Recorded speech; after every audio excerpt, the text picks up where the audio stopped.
आम्ही सर्व खेळाडू शपथ घेतो की आम्ही या क्रीडा महोत्सवात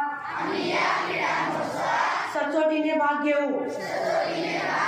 या क्रीडा महोत्सवात होणाऱ्या क्रीडा प्रकारात आम्ही सहभागी होऊन उत्तम खेळाचे प्रदर्शन करू। स्पर्धेच्या सर्व नियमांचे आम्ही एकनिष्ठेने पालन करू। खिलाडी वृत्तीने वागून पंचांनी दिलेला निर्णय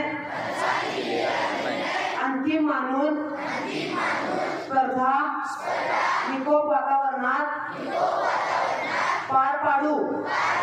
शाळेचा, तालुक्याचा, जिल्ह्याचा, राज्याचा, देशाचा गौरव होईल, सन्मान होईल अशा इच्छेने या क्रीडा स्पर्धेत सहभाग घेऊ।